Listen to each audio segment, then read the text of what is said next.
Boy, this kind of caps off the perfect day being back here today. I had the greatest day today. The sun was shining, the birds were singing, the Victoria's Secret catalog came in the mail. A free home-delivered catalog of women in their underwear. God bless America right here. I knew it was coming, too, because the mail was about 3 hours late, you know. Have you seen this thing?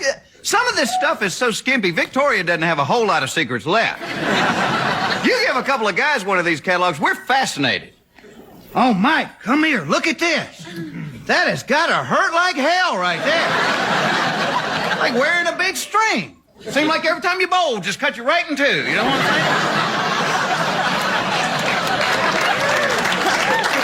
saying? And don't get me wrong, I'd much rather look at the catalog at home than to go into the store. I mean, because if you're a guy, you do feel like a pervert when you're in the Victoria's Secret store. You feel like the girls behind the counter have the sex offender catalog and they're just trying to match your picture out. Sally, look at the guy with the panties on his head. That is the same guy. I learned something in the new catalog, too. Victoria's Secret makes men's underwear now. See, I didn't know that. Well, see, my only thought is, please, dear God, keep it simple. Nothing fancy, nothing like those teddies, that combination bottom and top. Can you see men dealing with this? Look, Frank, I'm not saying it ain't pretty, all right? I just wouldn't wear it fishing if I was you. I tried that last month, spent the whole day just cast and tug. Cast and tug.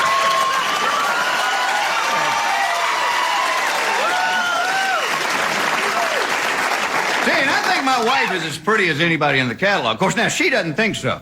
You know, beautiful girl, you hear her describe herself, it sounds like bearded goat woman from hell.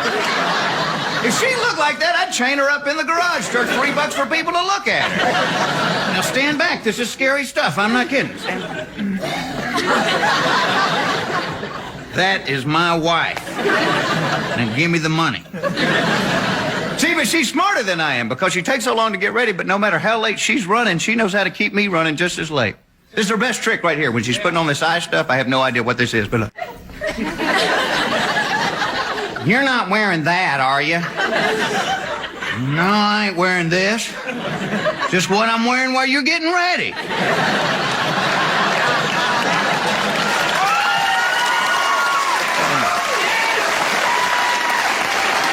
Well, see, being a man, we have no idea what's wrong with it. We'll try on everything we can find. What about this, baby? A sweater and a bathing suit. What do you think about this? Hold on, I got more. I'll be back. And you got to watch out, too, guys, because women will get rid of your clothes when you're not looking. My wife just gave my favorite shirt to the Salvation Army because she said it was out of style. Which is ridiculous because I was watching Bewitched last week and Larry Tate had on one just like...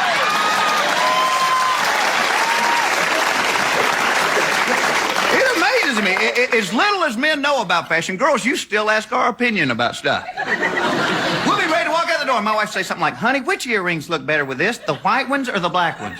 I'm like, oh, boy, I got a 50-50 shot at this. I say the white ones. The white ones? Now I've got to change this blouse. Never leave this. Well, see, I mean, men just don't care as much. Yeah, you never see a guy picking up his buddy to go fishing at 5 o'clock in the morning going, dang, Bill, you ain't gonna wear that shirt with them shoes, are you? It's after Labor Day, for crying out loud.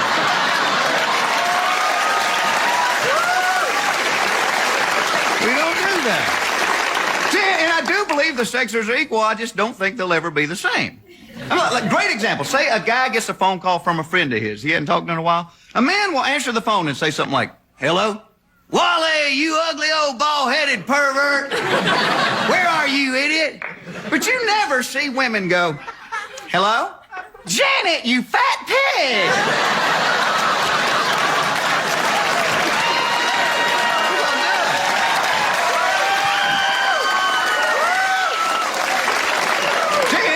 And talking about friends, and women know this, men are like little kids. You can't let us out to play with our friends because we never come back when we're supposed to. Oh, you get two or more men together, we can't tell time anymore.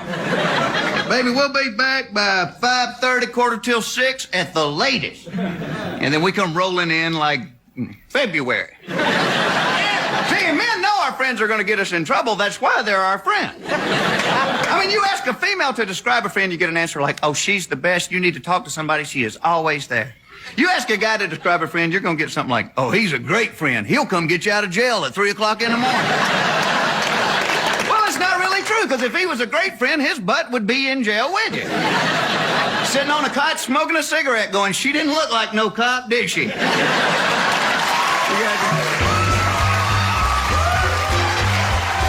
Hi, how you doing tonight? Let me start off by telling you, this is my real voice. You're not having a hee-haw flashback. This is the way I really talk. I am from Atlanta, Georgia. I don't live there now. I moved to L.A. a couple of years ago, and I never thought I would leave the South. But I started doing a little TV and getting on the air, and then my kinfolk said, Jeff, move away from there. And can't believe you laughed at that, honestly. What can I tell you is going on with me? I just found out 2 months ago I'm going to be a father for the first time. I'm really excited about that. Thank you. When my wife finds out, she's going to kick my ass, I swear. Now, she knows, believe me, she is going through some physical changes. Now, she is wearing the bra from a Camaro now. You know? Not just for the support, but it keeps the bugs off her blouse. It's, I've been married about 6 years. I love my wife to death. I like women a lot, and I don't know a whole lot about you girls. I seem to know little things. Things like I know if you give a woman a little basket of seashells, they're going to put them on the back of the toilet. I do know that. I don't know why, but that's where they go. They go on the back of the toilet. You never see a toilet on the beach, but you will see a beach on the toilet. And if they don't have real seashells, they buy the fake soap ones, but you're not supposed to wash your hands with them. This past January, I drove cross country with my wife. I learned something on that trip. A woman's job on a long trip in the car is to sleep and control the heat and air conditioning. Every time I try to sneak the window down, she wakes up and goes, roll that up, I'm cold. It's like, why don't you hold a pan of muffins so we'll have something to eat when we get there? 5 days I hardly saw her. She was buried under all these jackets and blankets. Once a day I'd hear her voice, where are we? We're in hell. That's where we are. We're in hell. Just crossed the river Styx 2 miles ago. Now, the only fun I had on the whole trip was knowing everybody that passed our car on the right-hand side was laughing their ass off at her doing that open-mouth jello neck head bob.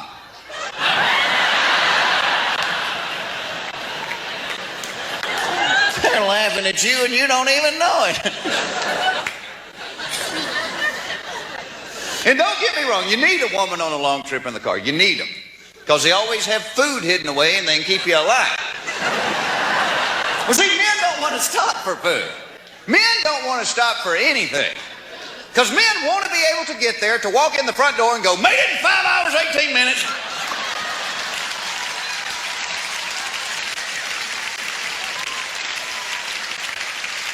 Three minutes faster than last year.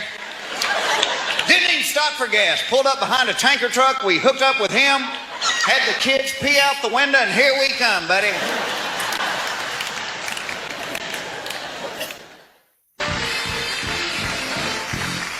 Thank you very much.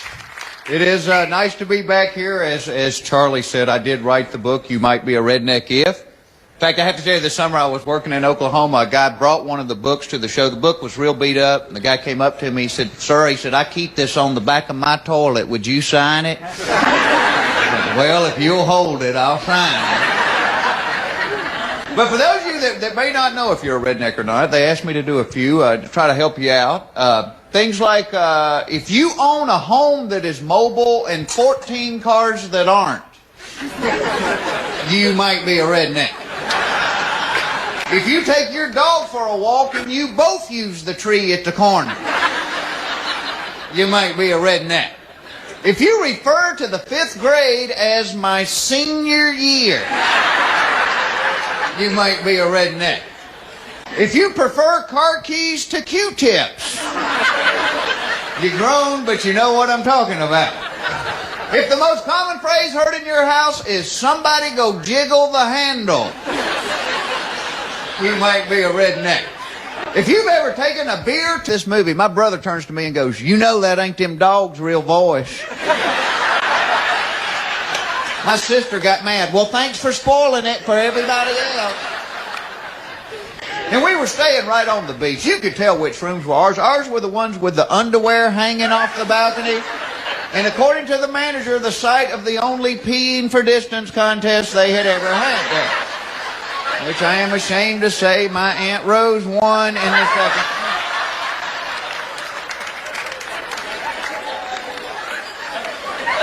My family, they don't go to hotels much. They stole everything from this place.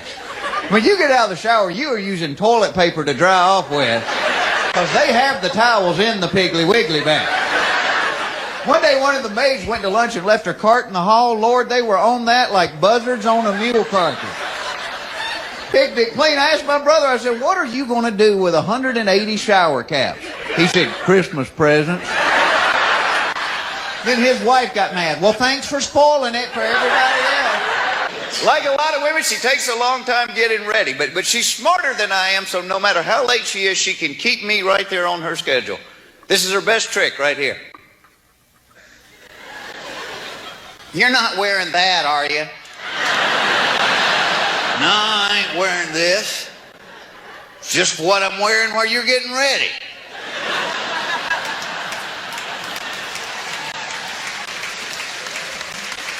And being a man, we have no idea what's wrong with it.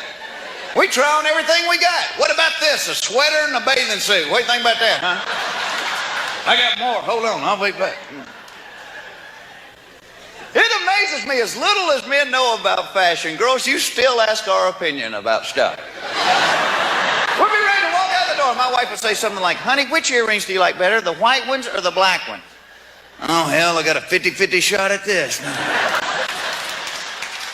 I'll say the white ones. The white ones? Now I've got to change this blouse. No!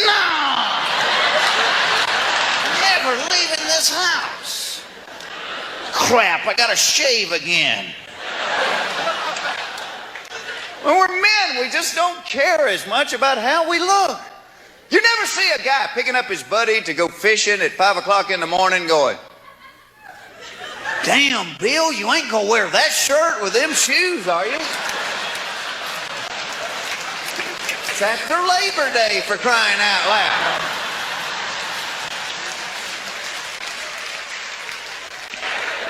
She worries about stuff. She has things in that bathroom, the vault, I call it, because the door's always shut and whatever goes on in there costs a load of money. I snuck in one. She has things on one shelf for dry skin, oily skin, chapped skin, combination skin. Have you ever known a man with combination skin? I mean, let's say somewhere out on the construction site. Hey, Donnie! Drop the hammer! Come in a trailer! Now, Donnie, I'm not trying to hurt your feelings, but you have dry cheekbones and a greasy forehead. It's combination skin, Don. Well, I didn't want to say anything, but the men been laughing at you and calling you Mr. Flaky Face. Same thing with smell. She asks me every day, do I smell good? Like the way I smell? See, because if men have an odor, it's usually an accident. Charles, what is that alluring fragrance? Oh, that's Michelob. I hit a bump in the truck. Both sexes care about smell. They do, but women will go to trouble to smell good, and men are more like, hey, does this stink too bad to wear one more time? Maybe I should put it in the dryer. I think women feel a sneeze coming on. Every time before my wife sneezes, she reaches in her purse, pulls out a tissue.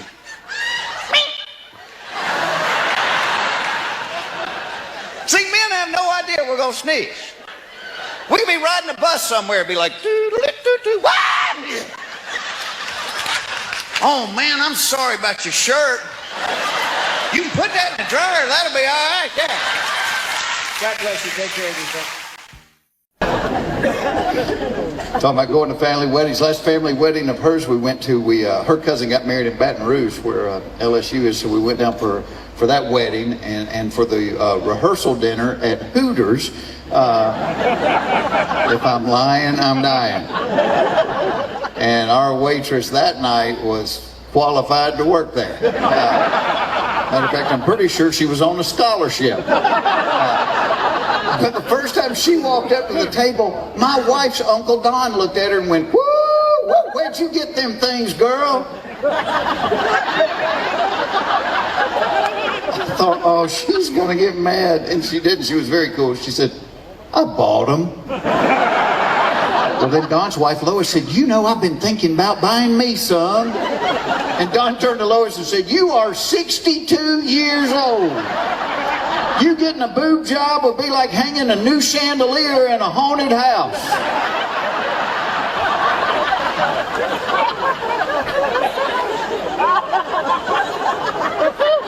This is the blood that flows through my children. And when we went to that wedding, we spent 5 days with my wife's mom and dad, which on life's list of fun things to do comes in right below sitting in a tub full of scissors. And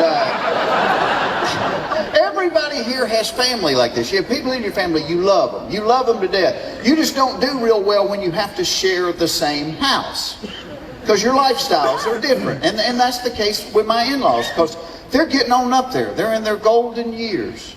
And see, I'm out late at night doing this kind of thing, and bless their heart, it's all they can do to stay awake through the Wheel of Fortune. You're at their house, you watch American Idol, you feel like a hellraiser. It's 9 o'clock, we're still up, we're crazy! But because they go to bed so early, they get up early, which is fine. If like normal human beings, they would drink coffee and read the newspaper. That's not what happens in the nut house. My father-in-law, who is retired, who has nowhere to go, gets up at 4:45 every morning of his life. He then walks into the den and starts watching the Discovery Channel at a volume normally reserved for movie theater sound commercials. So you're lying in bed, the sun has not thought about coming up. All of a sudden you hear, "Like other predators of the plains, the jackal subdues its victim by clamping its neck and slowly squeezing the life from his body." You're in the bed going, "You know what, that ain't a bad idea." And it's a weird sensation to be mad and learning at the same time. Second morning we were there, I learned everything there was to know about the African willow fly before I had even peed. Do y'all know that fly only lives 28 hours? That's his entire life, 28 hours. I'm lying in the bed thinking, boy, you only live 28 hours, you can't afford to have a bad day. What happens if you get involved with a girl that wants to take it slow? Baby, we're going to be dead in 3 minutes. Spread your tiny wings and fly away.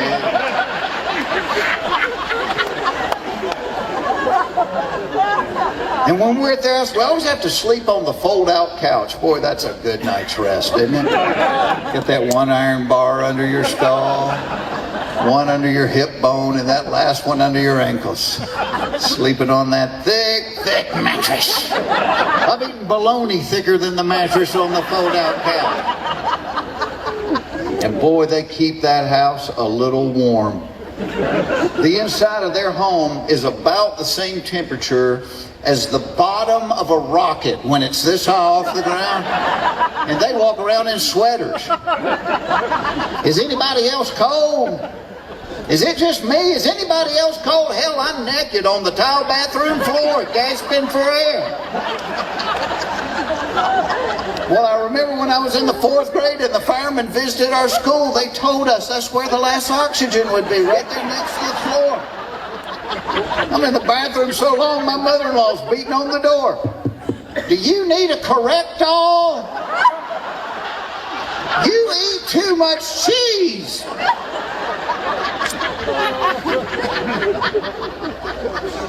And I'm not making fun of old people. I really am not, because I think that's the goal of everybody here tonight. We all want to live long enough to someday be an old person, don't we? I not only want to be an old person someday, I want to be a burden to my children.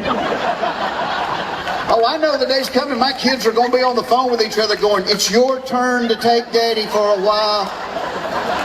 Oh, he's making those noises. He doesn't even know he does it. If you don't come get him, Carl and I are going to get a divorce. It's going to be your fault.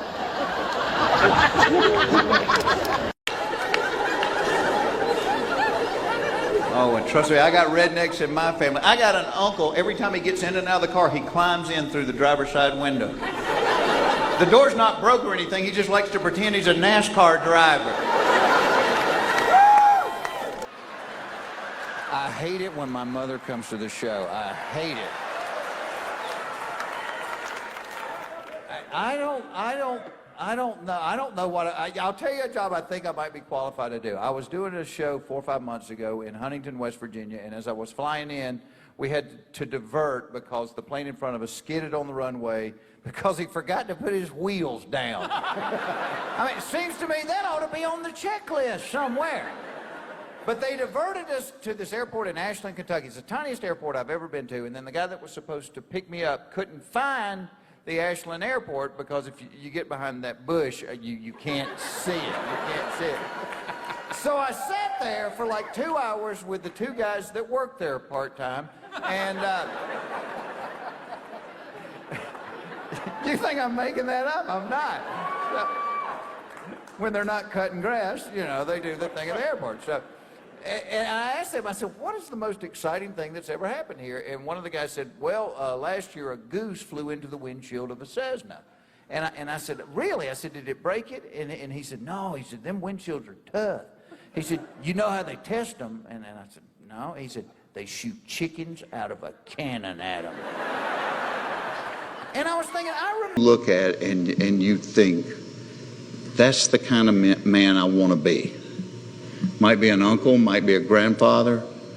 You know, I was lucky. I had a really good grandfather. Never told me he loved me, but I know he did because he took me everywhere he went after my dad left. But you look at the men in your life that you go, that's the kind of man I want to be. And I will be willing to bet you every single one of them was not a self-focused person. I bet every single one of them was others focused. They didn't think about what they wanted. They thought about what other people needed. I grew up in Hapeville down by the airport. I was really lucky. That was the only Chick-fil-A in the world for decades. Had no idea it would become the phenomenon it was. But I was lucky to grow up around Truett Cathy, who started Chick-fil-A. And Truett was one of the wisest men I ever met. And he used to ask me when I was a little kid, he would look at me and he'd go, Jeff, you know how to tell when somebody needs encouragement? I say, no, sir. He goes, if they're breathing.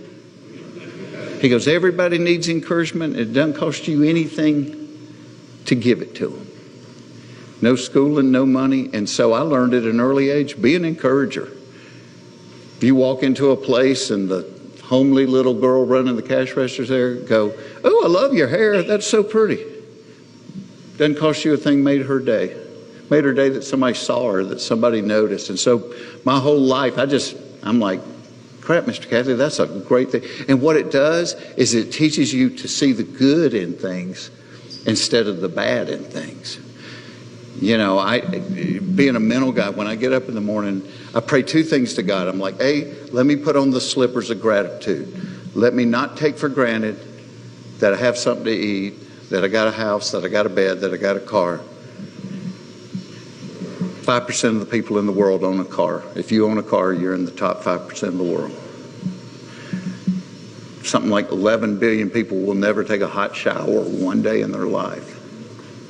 If you took a hot shower today, you beat those 11 billion people. And so you start looking at those blessings. You know, you start looking at a holly bush and go, why the holly bush had red berries? And God goes, I just did it because I thought you'd like it. They look real good against the green. Did that for you.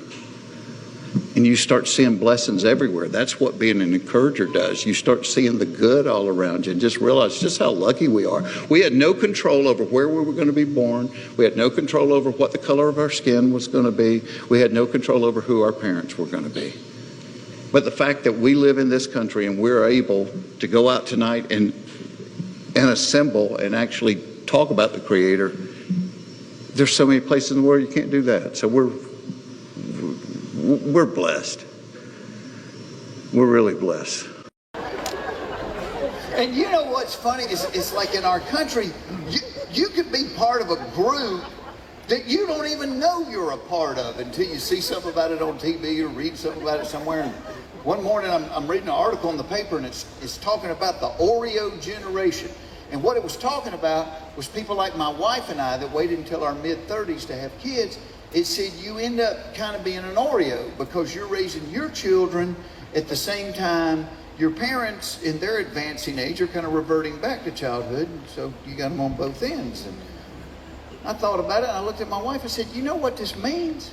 This means we got 2 that are out of diapers and 2 that are going into them. And as bad as it was with the little ones, I don't think it's going to be any more fun with the big ones. I don't want to be sitting there watching football with my father-in-law going, Ed, don't you lie to me, Ed.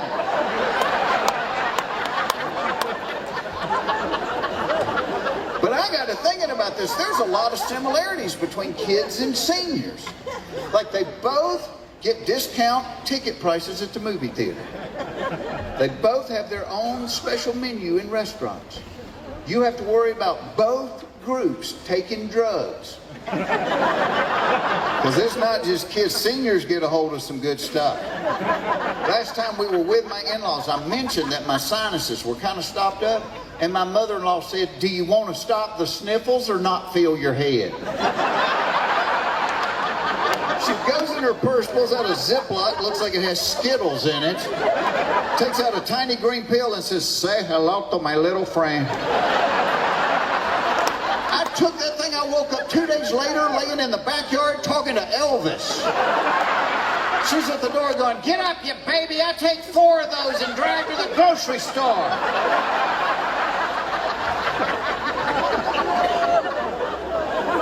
The kids don't listen to you, the seniors can't hear you. My mother-in-law has a hearing aid that she hardly ever wears because she thinks it doesn't look good. Which, as we all know, is the reason they give you a hearing aid. But you can tell when she's not wearing it because if she doesn't have it in, she talks louder than anybody on the planet. One night they come to visit around Christmas time. We go to the movies one night. Stand in line at the movie theater. She tapped me on the shoulder and said, don't look now, but the man behind us is cross-eyed as a bat.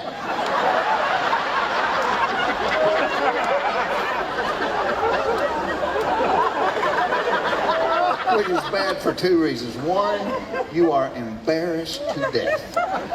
And 2, when somebody says something like that, you gotta look. Yeah.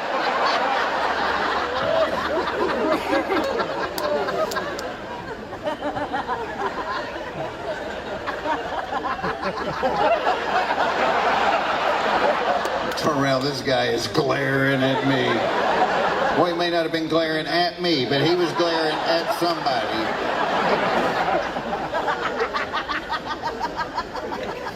I get requested to do so many things, and I can't do them all, and I pray over them and say, God, if you want me to do something in here, tell me to do it, and I'll do it. And I'm a bow hunter. I'm a big outdoor guy. And so I get invited to speak at a lot of wild game dinners. And I got invited to speak at a wild game dinner in Claxton, Georgia. It's where they make the fruit cakes for Christmas, Claxton, Georgia. And so I told a buddy, I said, I think God wants me to go down and speak at this thing. Will you ride with me? Because it was a 4.5 hour drive. And we ride down there, and we get there, and y'all, it is a goat rope. It is a goat rope. It's a field. They have no stage, no lights, and no microphone. And 3,000 people showed up. And so we put pallets down, put a piece of plywood on it. I stood on it. They shined lights from trucks on me, and I yelled. And I did comedy for about 30 minutes, and then I rolled it over into a story about Jesus. On the way back home to Atlanta that night, my buddy just kept laughing. He goes, "That's the one God told you to do?" He goes, "Oh my gosh, what a goat rope. That was crazy." A couple of years later, we're at church one Sunday. My girls are in the bathroom again. They spend a lot of time there. And I'm standing in the hall waiting on them. And this guy comes up and taps me on the shoulder and he says, "Hey, do you remember speaking at a Wild Game dinner in Claxton?" And I started laughing. I said, "Oh, yeah." I said, "I'm never going to forget Claxton." He said, "Well, neither am I." He said, "I wasn't brave enough that night to come down, but I gave my life to Jesus that night."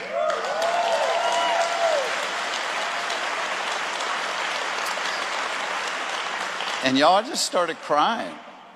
And it was like, if God had said to me, "Would you drive down to Claxton for this one guy?" I would have said, "You bet. You bet. Headed there now." And my wife told me later, she said, "Let me tell you what's so cool about God. He didn't even have to show you that. You could have spent the rest of your life making fun of Claxton."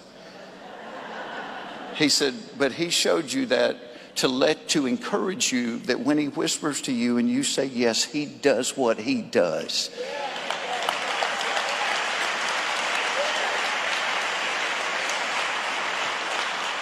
So whatever it is you do in your life, be bold for him. Do not be ashamed of the name of Jesus Christ, because he is our only hope. If any of us here had to depend on ourselves for our salvation, we'd be the most miserable people on earth, because I would fail and you would fail. But it's not through our performance. It's through his grace. And there's a world out there that desperately needs to hear that. They already know they can't perform. That's why they're on the street. But you need to tell them there's hope, and that's the difference. And it's love, joy, and peace. Love on them.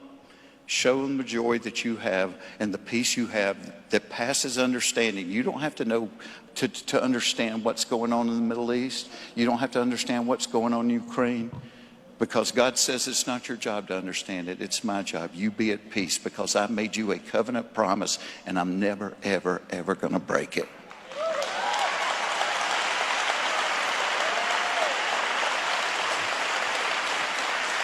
I was worried about talking to y'all. And I'm back there and I just said, "Lord, you say what you want to say and I'll hold the microphone." So God bless you. Be encouraged. Be bold for Jesus every day, because it is the only thing that matters. God bless you. Thank you for having me.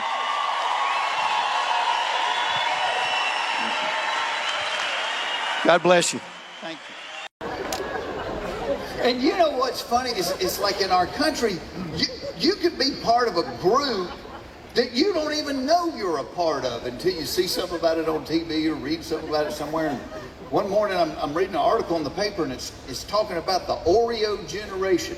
And what it was talking about was people like my wife and I that waited until our mid-30s to have kids. It said you end up kind of being an Oreo because you're raising your children at the same time your parents in their advancing age are kind of reverting back to childhood. And so you got them on both ends. And I thought about it, and I looked at my wife and said, "You know what this means? This means we got two that are out of diapers and two that are going into them." And as bad as it was with the little ones, I don't think it's going to be any more fun with the big ones. I don't want to be sitting there watching football with my father-in-law going, "Ed, don't you lie to me, Ed."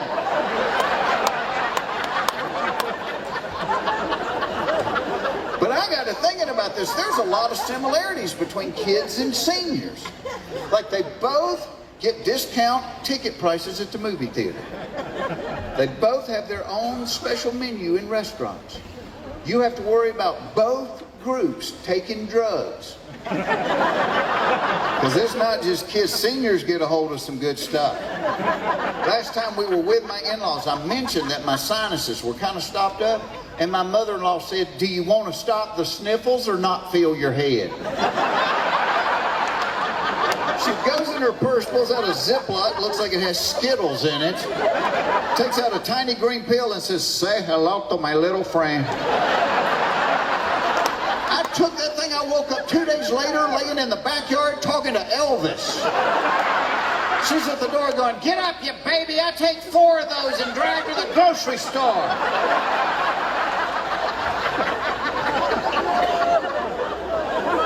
The kids don't listen to you. The seniors can't hear you. My mother-in-law has a hearing aid that she hardly ever wears because she thinks it doesn't look good. Which, as we all know, is the reason they give you a hearing aid. But you can tell when she's not wearing it because if she doesn't have it in, she talks louder than anybody on the planet. One night they come to visit around Christmas time. We go to the movies one night. Stand in line at the movie theater. She tapped me on the shoulder and said, "Don't look now, but the man behind us is cross-eyed as a bat."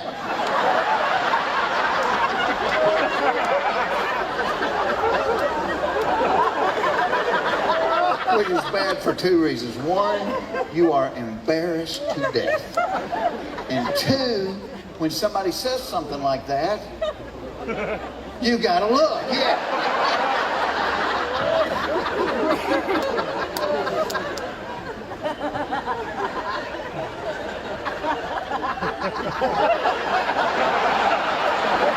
Turn around, this guy is glaring at me. Well, he may not have been glaring at me, but he was glaring at somebody.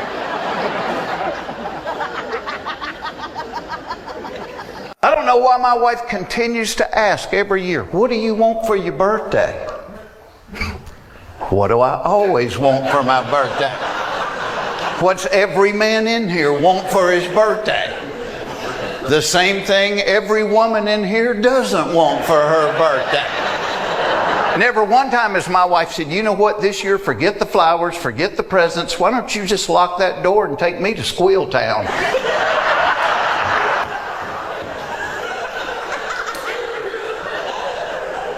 But it's what every guy wants. You could be visiting your 90-year-old grandpa in the nursing home and be like, "Happy birthday, Papa. Is today my birthday?"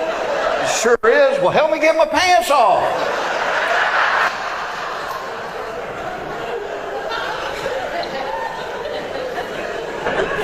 I don't know why a dog can eat his own vomit, gobble up cat poop, and lick his rear end for hours and be totally fine. But if he eats half a candy bar, he dies.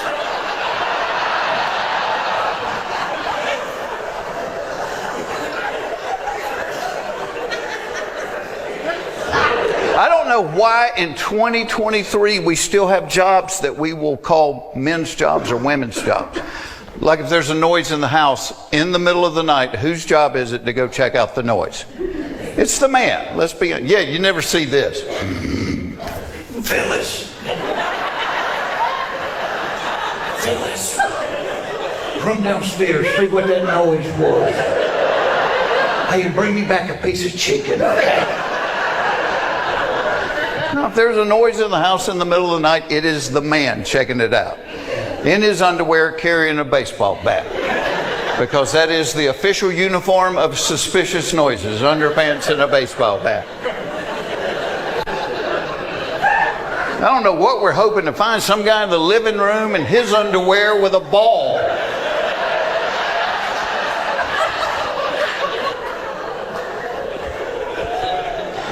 And my dad didn't even need the baseball bat, because my dad wore those gigantic boxer shorts that were always gapped open in the front. That gap was like a taser to a thief. Shut the gap, shut the gap. Here, take my wallet, just shut that gap.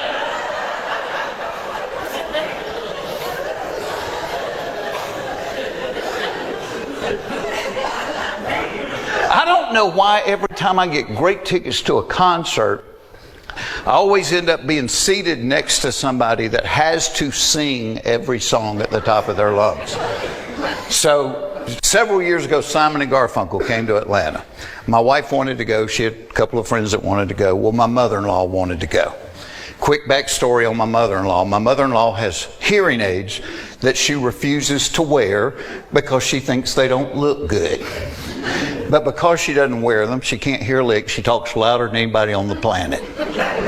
One night, around Christmas time, we go to the movies. We're standing in the long line at the concession stand. My mother-in-law walks over to me and goes, "Don't look now, but the man behind us is cross-eyed as a bat."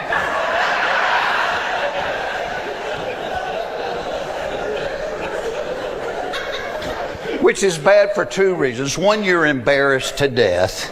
And two, when somebody says something like that, yes, you've got to look, you know. Then I'm like,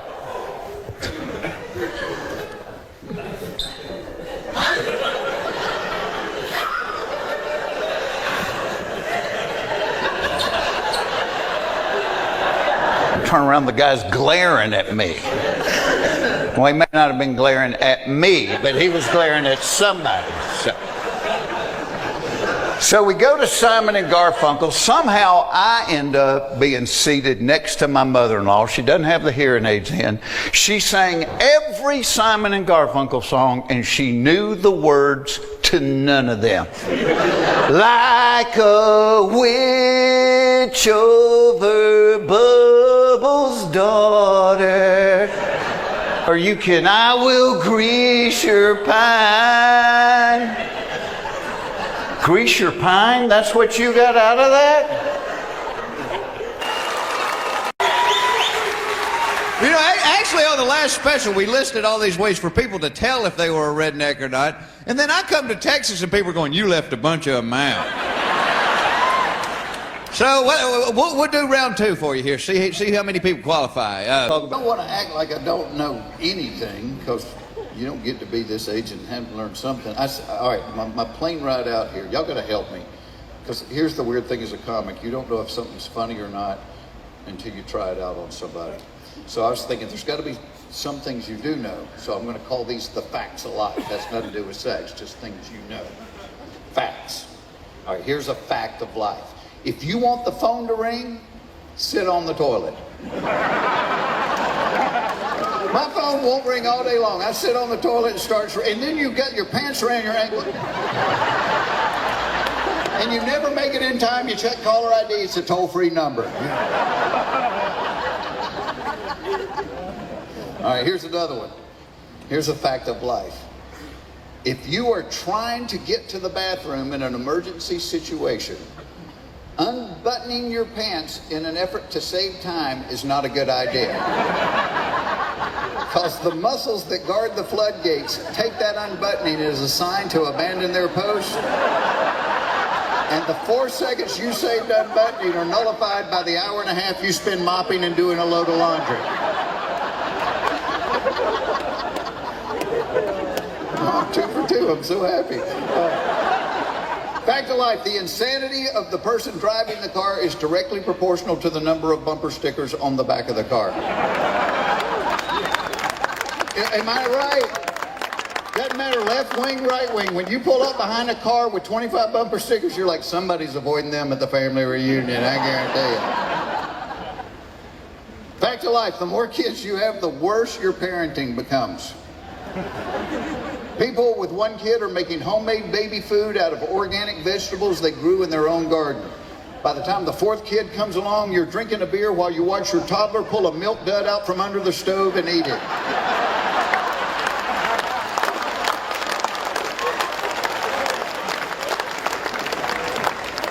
Fact of life, the length of a woman's nightgown is directly proportional to the length of her husband's nose hairs.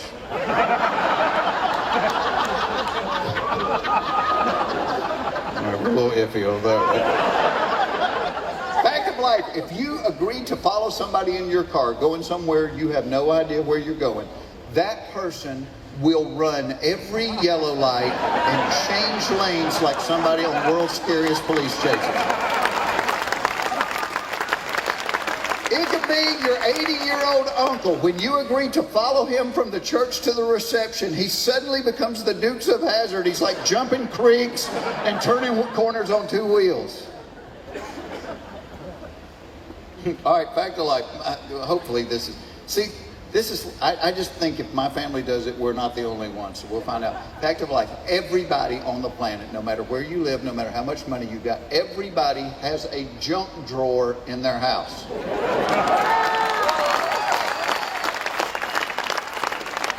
Okay, I've never been to your house. Let me see how close I come.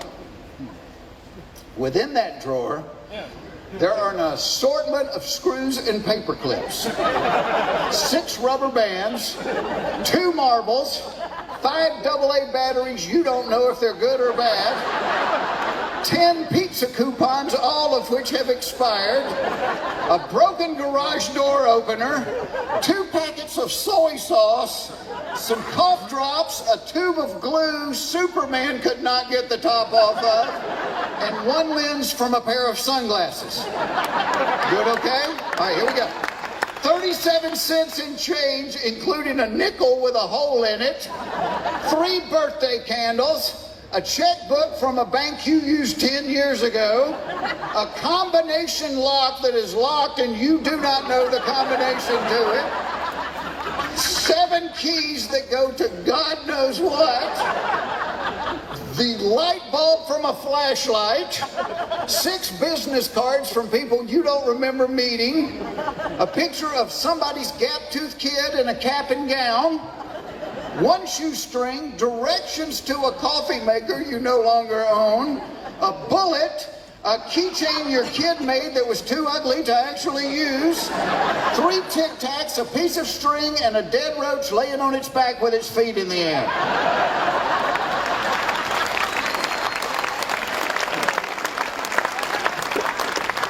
Is that pretty close? And there's always like one of those stubby screwdrivers with paint on the end of it too, that you could use if you remembered it was in there, but you never did. All right, here's the last one. Fact of life. Everybody over 50 thinks the world is going to hell in a handbasket.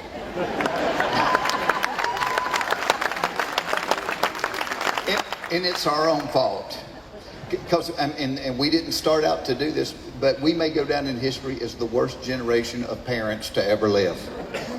It's because we have hovered over our kids so much, we've left them incapable of doing stuff. I'm telling you. And kids are great for a comedian because kids are funny without even trying to be funny. My wife and my mother-in-law had ordered bathing suits through the mail order, you know. So the bathing suits arrived. They're trying them on. My mother-in-law walks out in her bathing suit. My youngest daughter looked at her and said, "Gamma, you shouldn't draw on your legs with a blue magic marker."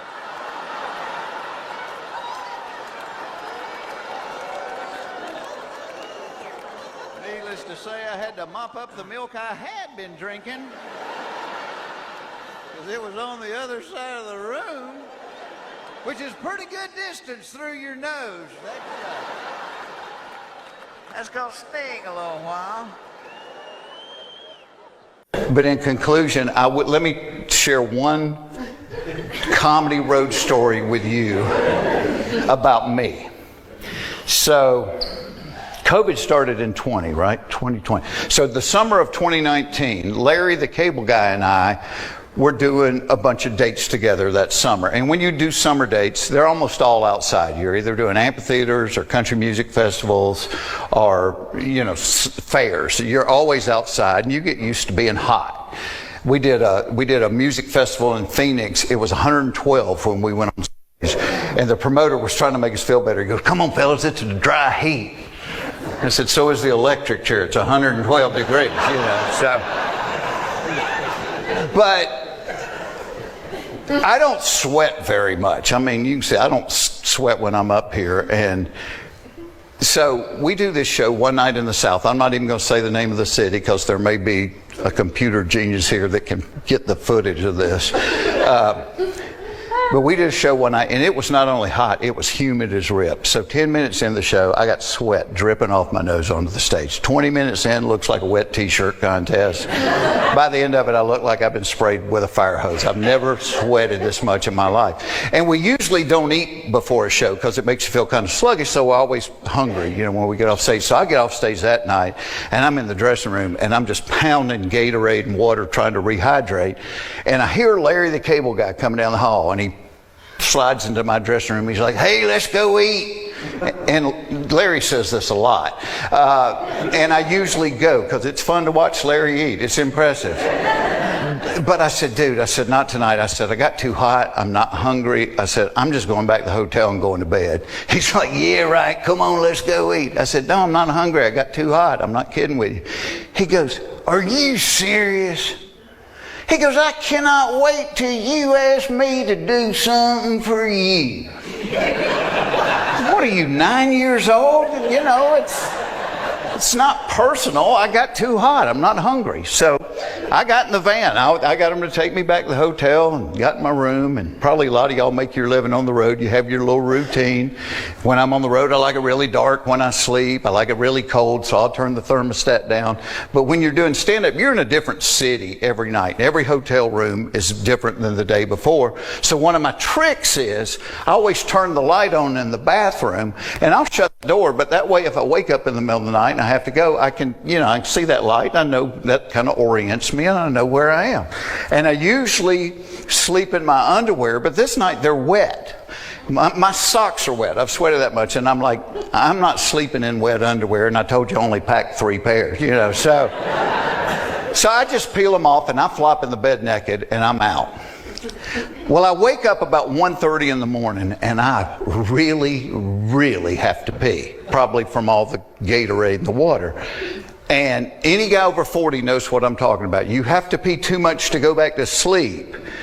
You know you can't go back to sleep, but you don't really want to wake up. You just want to get it done and get back in the bed. So I get up and got my eyes half open. I see the light and I walk in there. Well, as soon as the door closes, I realize I'm in the hall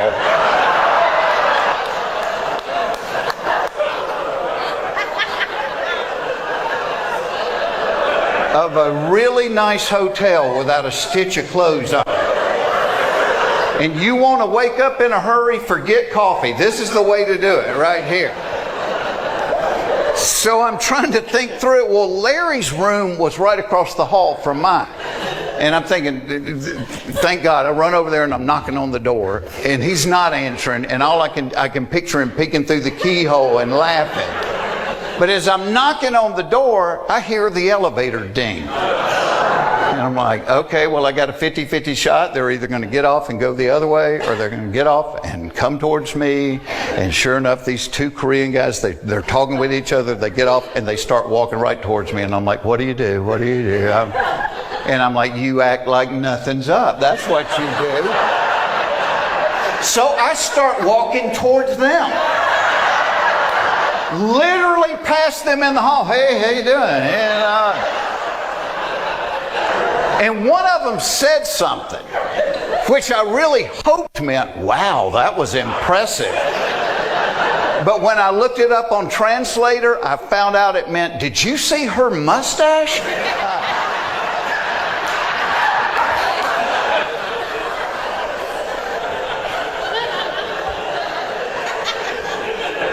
So I know I can't get on the elevator. I know elevators have security cameras, and I'm thinking, where do I go? Well, at the end of the hall, they had that exit, for the stairwell, and I'm like, at least get out of the lighted hallway. So I jog down the rest of the hall, and I get in the stairwell, hoping there'll be like a trash can in there where I can take the trash bag out and wear it like over all of it. Get in the stairwell, no trash can, but at least I'm not in the lighted hallway. And as I'm trying to think through it, I noticed there's a couple of empty beer cans down in the corner. Well, the reason I got up in the first place was I had to pee. I have no idea how long I'm going to be locked out of my room, and I'm not proud of it, but I picked those cans up and I peed in them and I put them back.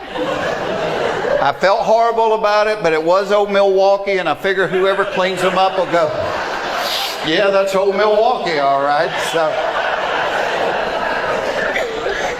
But it was a really nice hotel, and they had 24-hour room service. So my thought was, well, maybe somebody's left their room service tray outside their room, and I can get that big cloth napkin and wear it like a diaper, So I'm going down the stairwell, and every floor I'm opening the door and looking down the hall for a tray.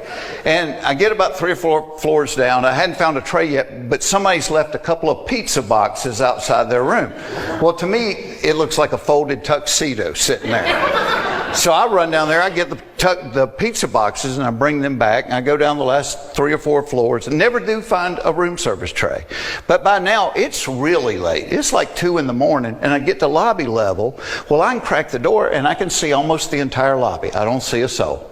I don't hear anybody talking. I'm thinking, all you got to do is be brave for 20 seconds. I put 1 pizza box in the front, 1 in the back. Walk up to the desk, the lady's working there. As I go up, she looks up and she goes, can I help you? Yes, you can. I said, I have accidentally locked myself out of my room. Can I just get another key so I can get back in?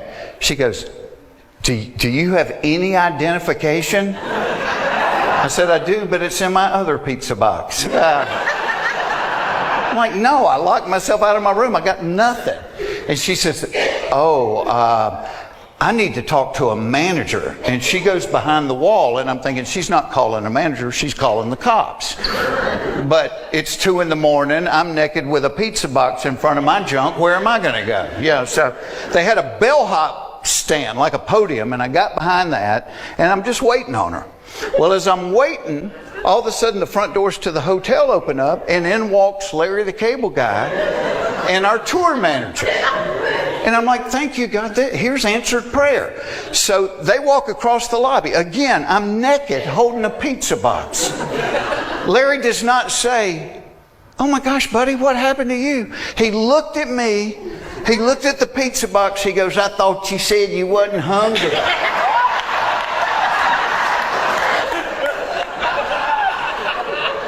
Just been sitting down here naked eating pepperoni in the lobby, you know. I said, I locked myself out of my room. Well, about that time, here comes the front desk lady back, and now she's got a security guard with her. I said, Larry, I need you to do me a giant favor. I said, tell her who I am so I can get a key and get back in my room. And he looked at me. He looked at her. He goes, I have never seen him before in my entire life. And he got on the elevator and rode up.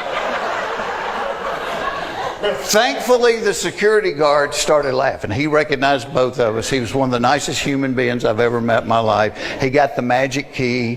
He rode up the elevator with me and the pizza boxes, and we went down the hall. He let me in my room. I said, wait here. I went in and got my wallet. I gave him a $100 bill. I said, thank you so much. Please never tell anybody about this. And now I'm telling y'all for free.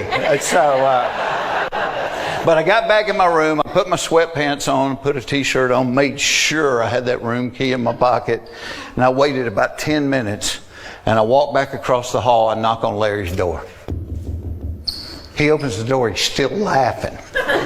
He's like, he goes, I told you I couldn't wait until you asked me to do something for you. I said, all right, you got me. I said, are we even? He's like, yeah, we're even. I said, well, just to prove I don't have any hard feelings, I went and got you a beer.